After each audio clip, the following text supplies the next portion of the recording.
Innahu min Sulaiman wa innahu bismillahirrahmanirrahim.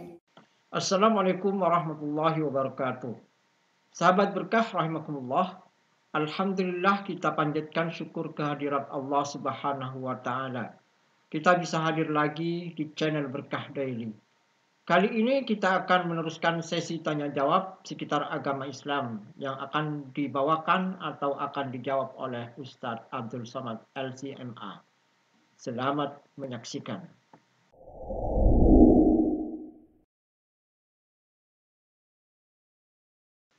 Pertanyaan pertama, Ustadz. Apakah kerja di hotel yang menjual minuman beralkohol itu haram hukumnya? Ya, karena masuk berkoalisi dia di dalam itu. Kita jangan belanja ke tempat yang ada jual alkohol, karena dia masuk dalam barang-barang yang dijual. Pilih toko muslim. Alah, Ustaz Somad itu kemarin nampak kami belanja di tempat yang ada jual alkohol, tak ada barang itu di tempat lain, hanya ada di situ saja. Maka saya cari di situ. Bagaimana kalau kita sudah bernazar, tapi kita tak mampu melaksanakannya? Nazar puasa sunnah sepanjang tahun. Jadi apa yang harus saya lakukan, Ustadz? Apakah ada cara untuk membatalkan nazar tersebut? Pikir dulu pendapatan, sesal kemudian tiada berguna. Kalau akal panjang sejengkal, jangan laut hendak diduga. Oleh sebab itu yang akan datang ini jangan mengobrol janji pada Allah. Politisi mengobrol janji pada masyarakat. Ini lebih parah. Allah pun diobrolnya juga. Tolonglah ya Allah, kalau lulus nanti puasa aku. Begitu lulus rupanya kena mahakut. Jadi bagaimana nih Pak Ustadz? Bayar. La yu'akhidhukum Allahu billaghwi fi aymanikum walakin yu'akhidhukum bima kasabat qulubukum. Fakaffaratuhu, cara menebusnya it'amu 'asharati masakin, kasih makan 10 fakir miskin, au kiswatuhum, atau beri pakaian 10 fakir miskin, au tahriru raqabah, atau bebaskan budak hamba sahaya. Faman lam yajid, siapa yang tak sanggup, fasiyamu salasati ayyam, puasa 3 hari. Kasih makan 10 fakir miskin, tak sanggup Pak Ustaz. Kasih baju, tak juga sanggup. Bebaskan budak, tak ada budak lagi Pak Ustaz. Puasa 3 hari, tak juga bisa. Jadi mau apa lagi? Bagaimana cara mengatasi istri yang peraju? Bahasa Melayunya melawan. Perajuk itu lain sama melawan. Melayu dari mana ini? Saya pula orangnya suka emosi.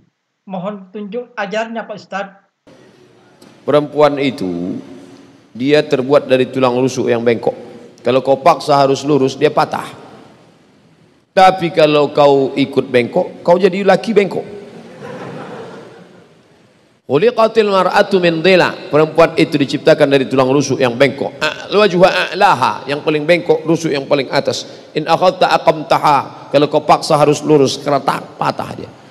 Wa in akhawa, tapi kalau kau ikut, maka kau ikut akan jadi bengkok. Jadi macam mana? Carilah nenek mama yang didulukan selangkah ditinggikan seranting, batangnya sampai bersanda, daunnya sampai benaung, akarnya sampai berselo. Tanyalah dia, bagaimana nih nenek mama, kau kan sudah jadi berumah tangga sudah 5.000 jam macam supir pesawat Sukhoi. Bisa kau tolong kami ini? Ini biniku ini bukan lain pencemburunya yang ini. Nah, minta sama dia. Saya sudah 1 bulan lebih menstruasi karena pakai KB. Bolehkah saya melaksanakan sholat dalam keadaan belum bersih? Perempuan yang haid lebih dari 15 hari. Ingat, 15 hari. Ingat, 15 hari batas maksimal menstruasi. Maaf cakap haid. Yang lewat dari 15 hari namanya istihadah. Perempuan yang mengalami istihadah, laki-laki perlu tahu, karena laki-laki punya istri dan istrinya itu perempuan, kecuali istrinya laki-laki LGBT. Kalau istri Anda mengalami istihadah, maka dia bersucinya setelah masuk waktu. Sebelum masuk waktu tak boleh dia bersuci. Masuk hari ke-17 tetap mengalir, maka hari ke-15 mandi bersih. Lalu setelah itu tetap juga dia menarir menetes, Mau sholat zuhur, tunggu masuk waktu zuhur. Allahu Akbar, Allahu Akbar. Maka maaf cakap, cuci bersih segala macam, pakailah pembalut, langsung sholat zuhur. Menetes saat sholat itu ma'fu anhu, dimaafkan. Itu hukum bagi perempuan namanya istihadah. Tulis, sudah saya tulis di internet. Dulu waktu saya ceramah di Hotel Arya Duta, datang ibu-ibu, tolong Ustaz tulis tentang istihadah. Sudah saya tulis. Cara mencarinya, Somat Moroko istihadah, enter, dapat tulisan. Share bagi kawan-kawan. Tetap puasa boleh, maaf cakap tetap berhubungan kelamin, karena dia ibarat luka, cuman luka dia tak di tangan tapi di tempat yang lain, di rahim. Apa hukum sebagai pinjam uang gadai SK ke bank syariah untuk beli rumah? Uang yang kita pinjam kita belikan ke rumah. Ini akadnya uang dengan barang. Ini bank syariah. Ini perusahaan rumah, ini properti, ini orangnya. Datang kita ke bank syariah, bank syariah pinjam aku duit mau beli rumah 300 juta. Kata bank syariah kami tak mau, karena duit dengan duit riba haram. Bapak untuk apa Pak? Aku mau beli rumah, biar kami belikan rumah itu. Datang bank syariah, dibelinya rumah itu. Sekarang rumah ini menjadi milik bank syariah. Nah, Bapak mau beli rumah nih ya, beli secara cicil. Maka akadnya rumah dengan uang, tidak riba. Di situ letak bedanya dengan konvensional. Konvensional uang dengan uang, sedangkan dengan bank syariah uang dengan barang.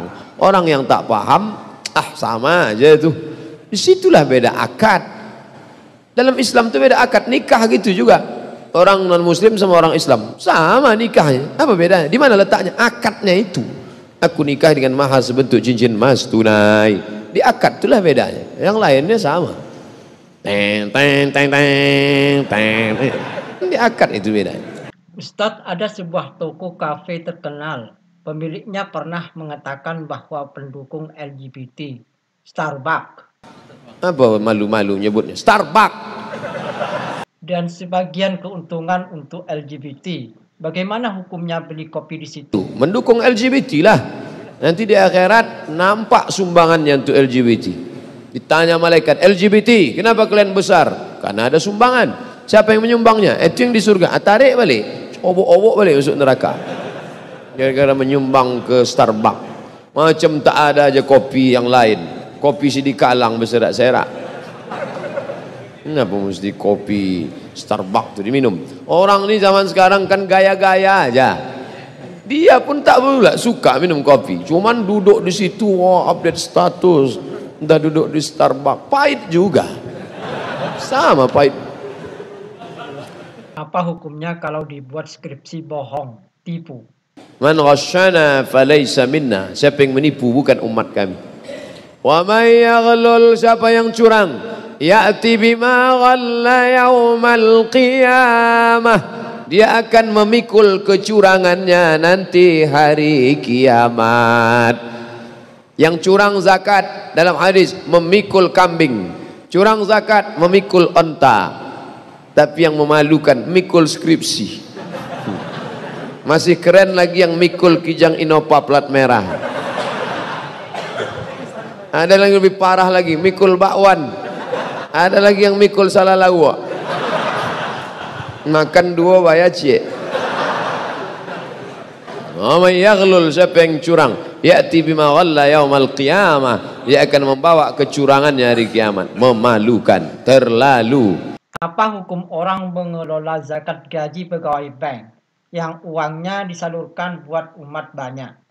Pegawai bank haram, duit haram tak bisa disedekahkan. Innallaha tayyibun, Allah maha suci, la yaqbalu illa tayyiban, dia tak menerima kecuali yang suci-suci saja.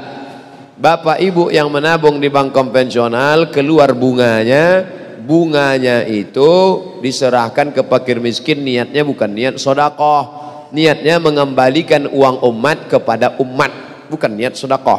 Dapat pahala kami? Dapat. Pahala apa? Pahala sabar tak menggunakan duit haram.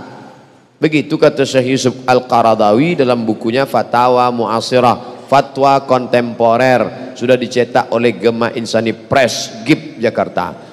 Kalau ada orang laki-laki sudah pantas menikah, tapi dia masih ingin mengumrohkan ibunya, membeli rumah, mana seharusnya didahulukan? Menikah, mengumrohkan ibu kandung, atau mempunyai rumah? Mohon penjelasannya Pak Ustadz. Umroh itu man istata'a ilaihi sabila. Siapa yang mampu, yang tak mampu nanti saja. Rumah kebutuhan pokok, nikah kebutuhan standar. Kalau tidak meniti air leo, lamo-lamo meniti air mato.